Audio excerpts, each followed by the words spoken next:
Welcome back. With just 4 weeks until Election Day, hurricanes and disaster recovery efforts are now taking center stage on the campaign trail after falsely claiming that FEMA was diverting hurricane disaster resources to help undocumented immigrants and that the federal government was intentionally ignoring Trump supporters in some disaster areas. Former President Trump is continuing to attack the federal response to Hurricane Helene. So we're into almost $300 billion for Ukraine, and yet they're offering people $750 for immediate needs. For the worst, but for the worst hurricane that anybody's seen. But more importantly than that is they don't have the people. They're not doing it. It's a very bad thing. Biden said the response has been robust and well coordinated, Mr. President. Yeah, well, nobody says that. He doesn't know that's what President Biden doesn't know said. what robust is. You know, anything I do, they'll say, oh, it's political. If I do anything good, no matter what I do, they'll say, oh, he did it for politics. I mean, they could have gotten there way before me. So because facts matter, to be clear, FEMA says that $750 is an initial direct relief payment for emergency supplies, things like food and water, while they assess a person's eligibility for more money. And a senior FEMA staffer says that the agency has the resources to deal with both Helene's aftermath and Hurricane Milton. Meanwhile, as part of her week-long media blitz, Vice President Harris appeared on The View today and pushed back against Mr. Trump's rhetoric, accusing him of playing politics with the hurricane response.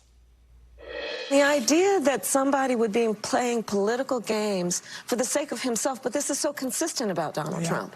He puts himself before the needs of others. I fear that he really lacks empathy on a very basic level to care about the suffering of other people and then understand the role of a leader is not to beat people down, it's to lift people up. Absolutely. Especially in a time of crisis.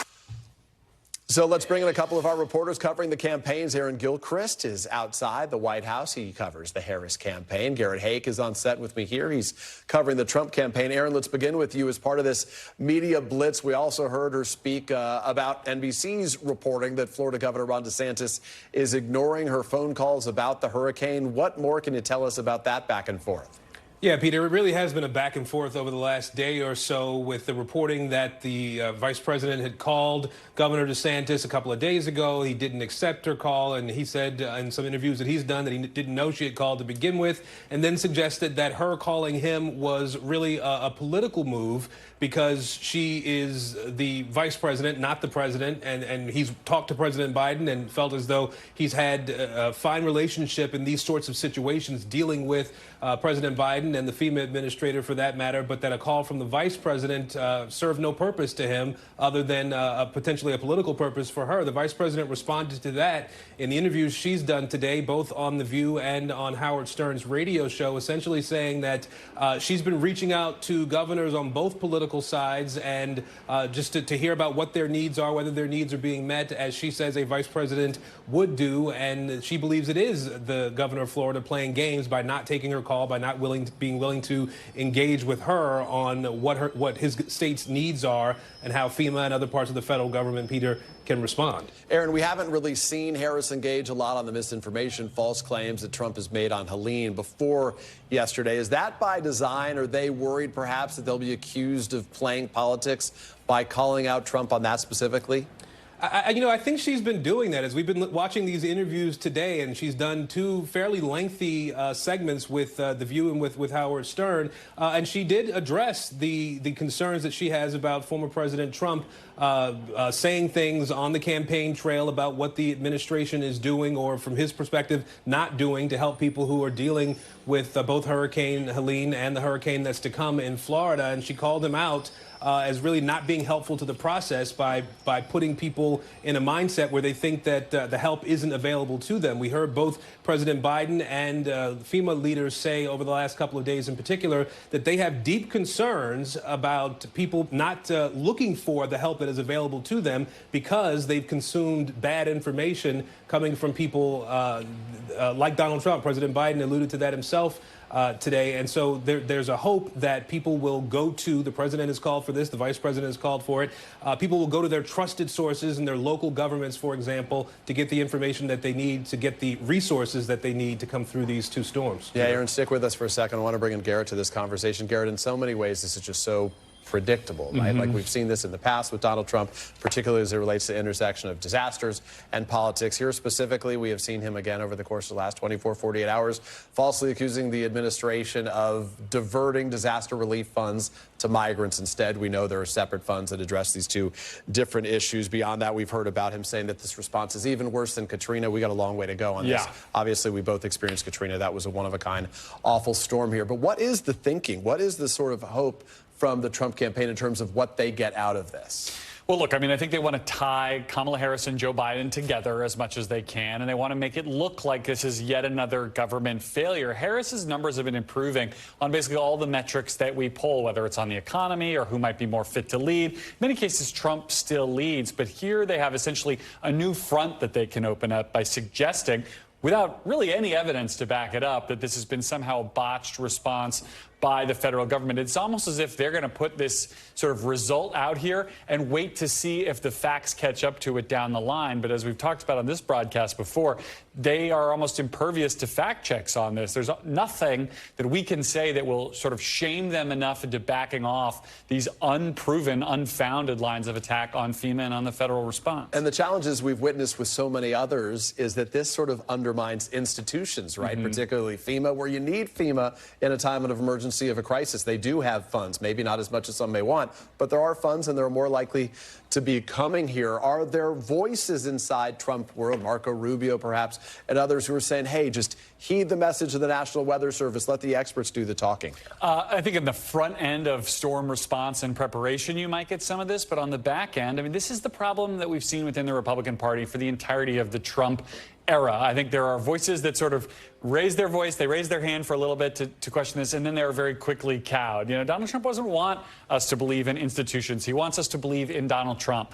And I think most of the Republican Party, with an election 28 days ahead, is following that lead right now. Yeah, that's a smart point. Aaron, let me bring you back, and I want to talk again about Harris here, this media blitz we've been talking about. There had been plenty of criticism before that she wasn't doing tough enough interviews, wasn't doing interviews at all. She did 60 Minutes. Donald Trump, of course, didn't. She had more appearances today, The View, Howard Stern. I want to play a little bit of what she said. Listen. Would you have done something differently than President Biden during the past 4 years? There is not a thing that comes to mind in terms of, and I've been a part of most of the decisions that have had impact. Aaron, I'm struck by that answer because as we were just speaking with Garrett talked about how the Trump folks are trying to tie Harris to Biden, and that, as our reporting suggests, there are some that say Harris needs to distance herself from Biden, at least on some issues. But here, really, she couldn't bring up an example that she thought the two were not aligned on. Yeah, you're absolutely right. And the reality is that the vice president has had to walk this fine line of being loyal to the president who put her in the office that she's currently in, but also trying to make sure that she can appeal to people who want something different, who are looking at voting for her, who want something different than Joe Biden. And so I think this was an example of how complex and complicated that can be sometimes. We did hear her say in the course of that response, the fuller part of that response, that one thing she would do differently is she would have a Republican, at least one Republican in her cabinet were she to win the election in November, trying to say that would distinguish her in some way from what President Biden has done with his cabinet. And so it remains to be seen, Peter, whether we might have a moment in the future over the next couple of weeks where we hear the vice president say something much more direct that really separates her from President Biden. And her argument, as we saw in 60 Minutes, is that she's the candidate who's looking for common ground, trying to find consensus. It's why she says her position has changed on some issues, fracking, immigration among them. Garrett, again to you. The Trump campaign announced a couple of stops this week, one in Aurora, Colorado, another in Coachella, California. Colorado, California, neither one of these places is going to turn anything but blue this fall. Why is he heading to those different destinations? Well, the Aurora one's easier to explain. He thinks he has a message there waiting for him. He's been amplifying these claims, again, of highly dubious claims about gangs, Venezuelan gangs in particular, migrant crime, as Trump describes it, having taken over parts of the city of Aurora. It's, again, a narrative he puts out, the facts chase it, and then he can go there and continue to try to highlight something that he thinks will be a defining issue in this race. Coachella, I think this is a little bit of a tougher sell, but the theory, as I understand it, is that they think that this allows them to reach the Latino population there, kind of highlight the growing shift among Latino voters towards Trump, away from Democrats, and that, essentially they can make any stop into a national narrative stop.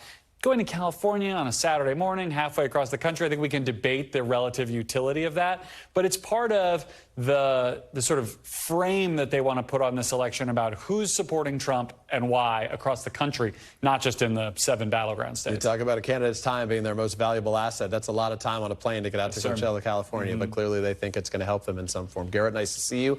Aaron Gilchrist, appreciate your reporting as always. Thanks for watching. Stay updated about breaking news and top stories on the NBC News app or follow us on social media.